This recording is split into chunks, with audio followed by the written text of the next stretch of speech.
Yo, la vidéo est en partenariat avec Tenda pour que je puisse vous présenter ce routeur 4G.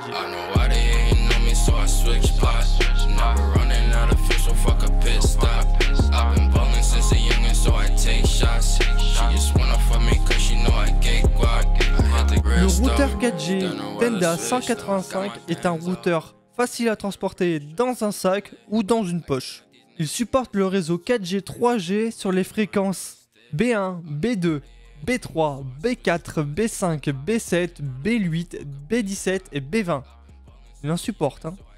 Ce routeur 4G dispose de 4 antennes, 2 pour le réseau mobile et 2 pour le réseau Wi-Fi. La norme du Wi-Fi du routeur est 802.11 BGN sur la fréquence 2,4 GHz. Et puis pour terminer, le routeur 4G dispose d'une batterie interne, facile à démonter, d'une durabilité à peu près de 10 heures, pour accéder aux inserts de la carte SD et de la carte SIM.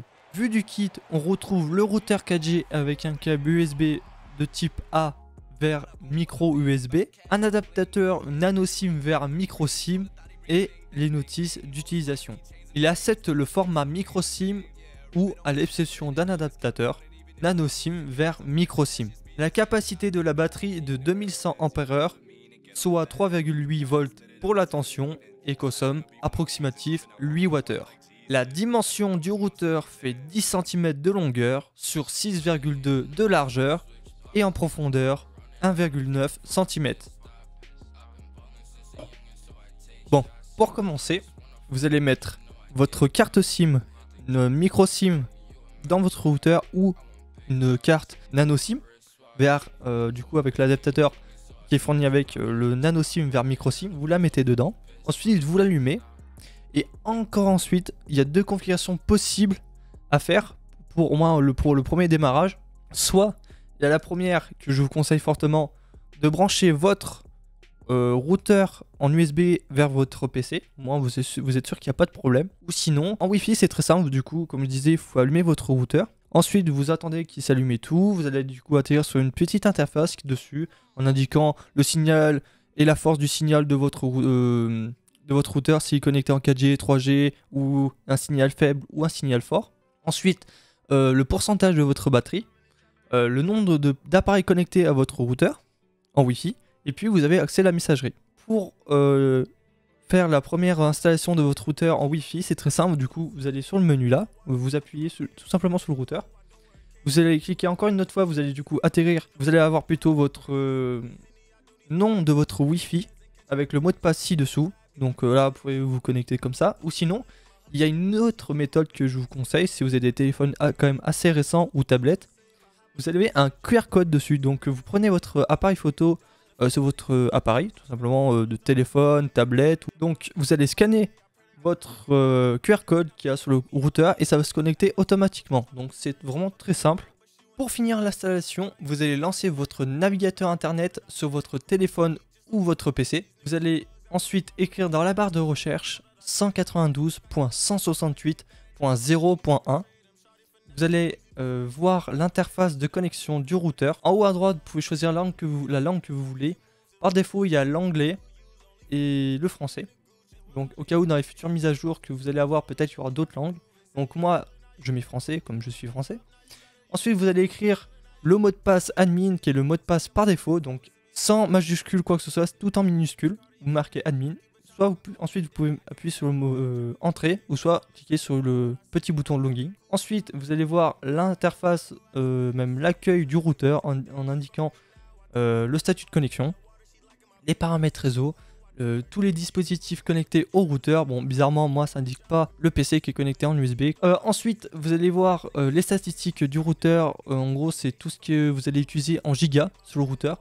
En gros, c'est que si vous voulez, par exemple, mettre une délimitation, en gros, si votre forfait est à 100 Go, et ben, vous pouvez mettre 100 Go sur le routeur pour éviter d'avoir des frais supplémentaires. En gros, c'est que si vous allez atteindre les 100 Go, le routeur va dire « Ah, on a atteint les 100 Go, on arrête là. » Du coup, il va briser, enfin même, il va couper la connexion. Vous n'allez plus avoir de connexion, au moins, vous allez être sûr que vous n'allez pas avoir de débit, de frais supplémentaires sur votre forfait. Donc, bien sûr, vous pouvez avoir aussi une notification comme quoi vous êtes, par exemple, à 50, 60, 70% du seuil de votre on va dire giga que vous avez mis en total. Donc voilà, par exemple 100 Go, par exemple vous mettez à 70, par exemple, hop, ça va passer le seuil des 70 Go, ah, ça va envoyer une notification en disant, ah, attention, vous êtes à 70 Go, voilà, donc ça vous prévient à l'avance. Et puis l'information sur l'état du routeur en mode la force du signal de la 4G. Par exemple là, moi je suis à moins 70 dB, c'est que j'ai un bon débit, enfin pas un bon débit, mais une bonne force de signal. Et bien sûr, pour avoir un très bon force de signal, faut qu'il soit minimum plus bas. En gros 50, 60, ça va très bien. Même là c'est même très bien quoi. Et du coup, si par exemple vous êtes à 120, ça veut dire que vous avez un mauvais signal, tout simplement. Donc il est pas fort. Donc comme ça, vous pouvez gérer dans votre maison ou poser le routeur 4G si vous êtes en vacances ou quoi que ce soit. Et puis le nom du réseau Wi-Fi que bien sûr vous pouvez changer bien évidemment sur le routeur. Donc pour ça, vous allez voir, vous allez plutôt dans les paramètres rapides. Vous allez cliquer sur suivant parce que ça on n'a pas vraiment besoin pour le moment. Et là du coup vous allez voir du coup le SSID. En gros, c'est là où vous allez choisir le nom du Wi-Fi. Et du coup là vous pouvez aussi afficher le Wi-Fi. Mais ça c'est pour les utilisateurs un peu plus... qui connaissent un peu mieux sur le sujet. Donc pour ceux qui connaissent pas du tout, voire très peu, je vous conseille de le laisser en mode activé. Voilà. Ensuite vous faites suivant. Bien sûr quand vous allez changer le nom du routeur, ou soit vous pouvez le laisser tel quel, hein, vous faites suivant.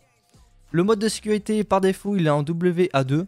Vous pouvez le laisser comme ça, sinon vous pouvez cliquer sur celui-là. C'est un peu plus sécurisé, mais si que vous pensez que vos appareils sont un peu plus anciens, voire très anciens, je vous conseille de le laisser tel quel. Mais si vous avez des appareils récents ou même très récents, vous pouvez cliquer sur le deuxième. En dessous, vous avez le mot de passe du Wi-Fi. Bon, moi je vais pas l'afficher, mais si vous voulez, vous pouvez l'afficher, vous pouvez le modifier même. Dès que vous avez fait ça, vous cliquez sur suivant. Et enfin, vous avez le récapitulatif de toutes les choses que vous avez fait, tout simplement. Et ensuite, vous faites appliquer, tout simplement.